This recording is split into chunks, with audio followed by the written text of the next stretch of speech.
Hi guys and welcome to ThrustZone.com. This is with Sony. What is in front of you is the Skoda Slavia. This is the brand new sedan from the manufacturer in India, which is being dubbed as the mini Octavia because the sedans that Skoda has made in the past, this seems to be a miniature version of that because it carries the legacy forward in many ways. As always, let's begin with the design. At the front you can see there's a new butterfly grille which is wider, longer and much better to look at. You've got sleek headlamps here with LED DRLs. It's got an LED light and a projector in it, so illumination and spread is spot on. We've got fog lamps with cornering function, nice honeycomb bumper, very good looking alloy wheels at the side, and the profile to me is very nice and big, but it can also feel monotonous at the same time to certain people. And also the side profile is a bit of a bummer because of the large wheel gaps that are on offer, because the suspension is raised quite high. As you can see at the rear, it's even more profound. At the back, very nice looking, very Octavia-ish LED tail lamps look really nice. They have the C motive to a certain extent. The large Skoda badging, that's the Slavia badging. Slavia as a name also has a big history within Skoda because that's one of those 70-80-year-old cars which had the same name. Very nice carnivorous 500 liter of boot space, really impressive. We've got a full size spare wheel, and as you can see, that's the kit and that is what is on offer. Quite accommodating, can take a lot of luggage. Got the reversing camera which could have offered better quality on the inside when it comes to the video quality. It's got the usual cap here. It still doesn't get the European way or the other German luxury cars that don't have a cap anymore. You just have to slide in the nozzle. Chrome on the door handle. This is me sitting behind my own driving position. There's a mobile pocket here, a larger pocket here. AC vents on offer along with 2 fast charging points. Very good knee room, leg room, shoulder room is okay. Headroom is also a bit tight, and yeah, I think I can still spend some time in this back seat really well. And even if I stretch, as you can see, it makes things even more comfortable. That's the small sunroof. You don't get a panoramic sunroof. You've got the speakers and the door handles done really well here on the door pad. Very accommodating door pads on the lower half. Seat part leather looks really nice.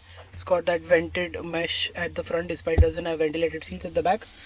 Obviously the front seats are ventilated. That's the big party piece, and that's what you need nowadays in almost every Indian market car. And what you can see here is very high quality beading to keep the sound insulation in check. It's got both sides of insulation here, which is really a good move because wind noise is really well in check. It's very windy right now. The moment I get inside, you'll notice everything will be cut off. As you can hear, absolute silence. So that's how the interior looks like, and like I told you how silent it is. The best part, of course, for me personally is this 2-spoke steering wheel. I really like it, the way it's done.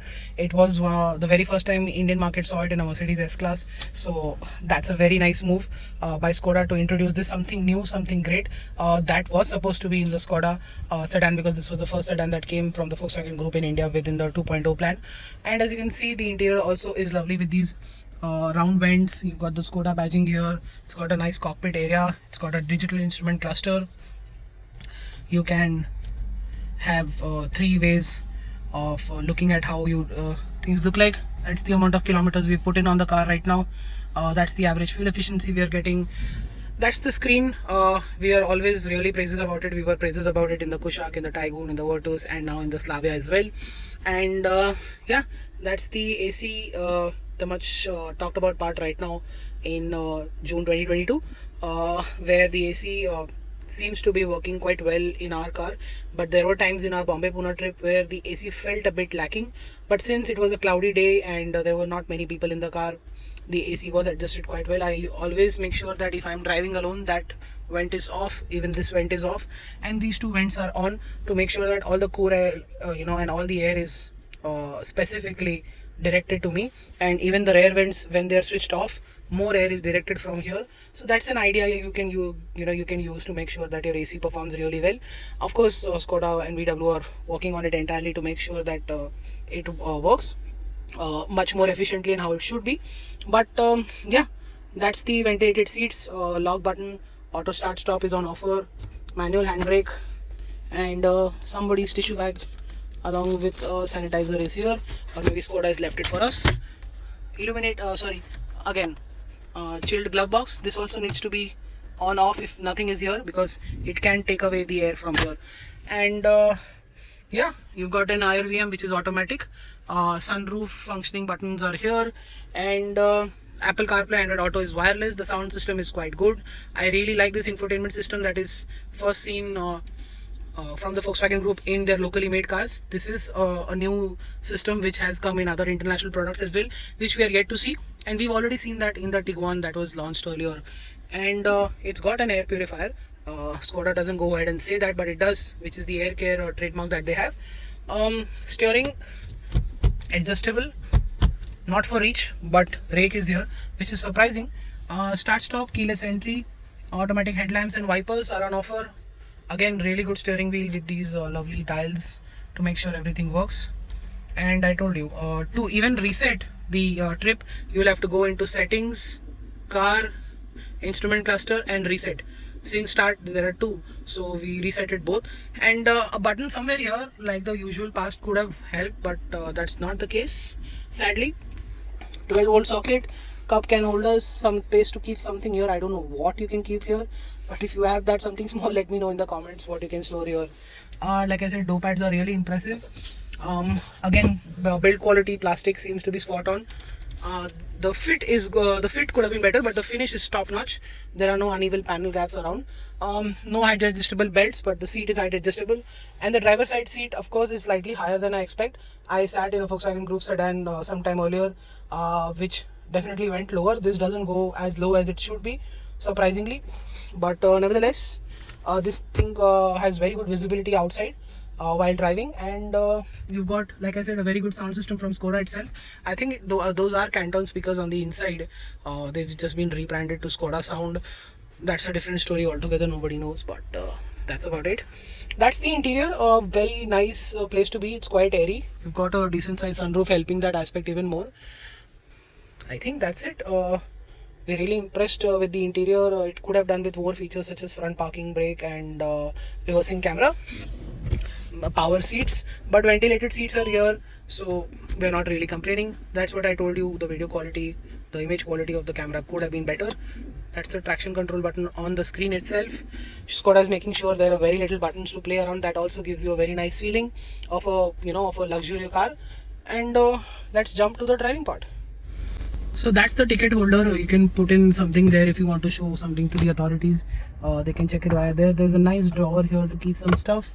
The wireless charging pad is here, vertically mounted, and we've got Skoda Connect, where you can connect your phone to the app and find out what the car's fuel range, trip meters, geofencing, navigation and other aspects can be seen from the car, from your mobile phone if you connect it to the Skoda Connect app. And what you also have on the car is cruise control.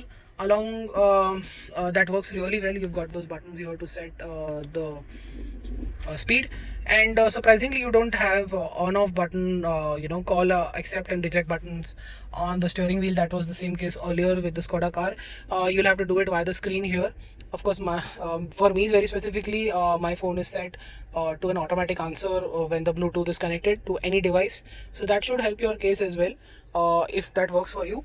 Those are the two charging points here at the front. You can keep your phone here, charge it via the cable, or you can use the wireless charging pad here. So what is the Skoda Slavia like to drive? We've driven the Skoda 1 litre for now, in the manual and the automatic both. What is our first impression of the car? We have of course put in significant miles, almost 600 kilometers on both cars. What we can tell you right now is that the 1 litre engine continues to be very impressive, and it is one of the reasons why the Skoda sedan and the other Kushaq is also doing quite well, because this engine is quite punchy.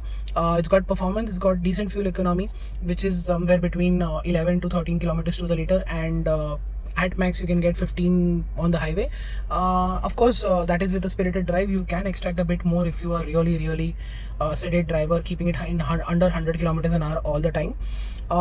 Maybe you can reach the 18 kilometer hour mark easily on this car, which is the claimed version.